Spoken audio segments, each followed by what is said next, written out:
شو چې نازیدو پرې زمون هغه ناز بردار څه شو ورپسې ژاړو سې غواړو هغه یار څه شو ورپسې ژاړو سې غواړو هغه یار څه شو ای زما میندو خویندو ورونو یو تپوس کومه ای زما میندو خویندو ورونو یو تپوس کومه زمون مشفق زمون محسن زمون غمخوار څه شو ورپسې ژاړو سې غواړو هغه یار څه شو د بې کسانو بې وسانو د وړو او لویو د بې کسانو بې وسانو د وړو او لویو د کونډو رونډو یتیمانو مددګار څه شو ورپسې ژاړو سې غواړو هغه یار څه شو د زمانې ښکلي چې ټول ګوته په خوله ورته د زمانې ښکلي چې ټول ګوته په خوله ورته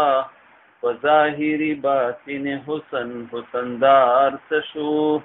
ورپسې ژاړو سې غواړو هغه یار څه شو چې موافق او مخالفي دبدبه منله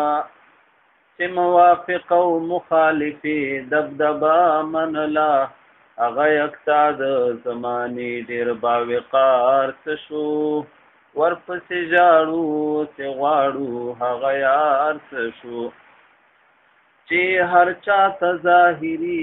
باطني فیض رسېدو چې هر چا ته ظاهري باطني فیض رسېدو فرد کامل قطب ارشاد قطب مدار څه شو ورپسې ژاړو سې غواړو هغه یار څه شو د علماو صلحاو اکابرو د دین د علماو صلحاو اکابرو د دین د اولیاو د جرګې هغه سالار څه شو ورپسې ژاړو سې غواړو هغه یار څه شو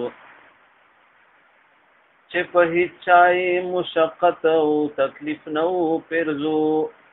چې په هیڅ چای مشقت او تکلیف نه و پرزو د دردې دلو د زخمي زړونو قرار څه شو ورپسې ژاړو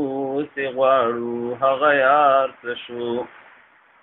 چې په لیدو به یې هر چا ته پاک الله یادېدو چې په لیدو به یې هر چا ته پاک الله یادېدو مشغول په ذکر د غني پروردګار څه شو ورپسې ژاړو سې غواړو هغه یار څه شو چې د خدای او د رسول خلاف غملی نه شو چې د خدای او د رسول خلاف غملی نه شو هغه د خدای او د رسول ډېر تابعدار څه شو ورپسې ژاړو سې غواړو هغه یار څه شو چې تل صابر په هر تکلیف او مصیبت باندې وو چې تل صابر په هر تکلیف او مصیبت باندې وو هغه صابر هغه شاکر هغه سردار څه شو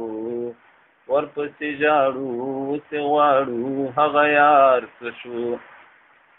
د شریعت د طریقت د حقیقت په رموز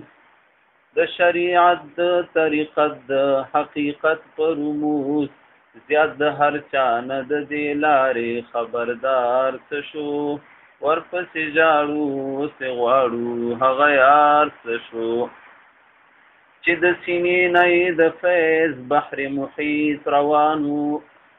چې د سینې نه یې د فیض بحر محیط روانو فیض رسونکی د هر در او هر دیار څه شو ورپسې ژاړو سې غواړو هغه یار څه شو فرض او واجب او د سنتو مستحب و مدام فرض او واجب او د سنتو مستحب و مدام هم عامل د عزیمت لیل النهار څه شو ورپسې ژاړو سې غواړو هغه یار څه شو امر پنی کو د بدیو نه منع کړله امر پنی کو د بدیو نه منع کړله فل عامل د شریعت سملار شو ورپسې جاړو سه غواړو هغه یار شو چې په څلورو طریقو کې کمال لرلو چې په څلورو طریقو کې کمال لرلو د حنفي مذهب په نور الانوار شو ورپسې جاړو سه غواړو هغه یار شو چې د خپل نام سره ابو حبیب خوښو چې د خپل نام سره ابو حبیب خوښو دا راته وایه د محمد حبیب پلار څه شو ورپسې جاړو سه غواړو هغه یار څه شو چې نازیدو پرې زمون هغه ناز بردار څه شو ورپسې جاړو سه غواړو هغه یار څه شو. جزاک الله.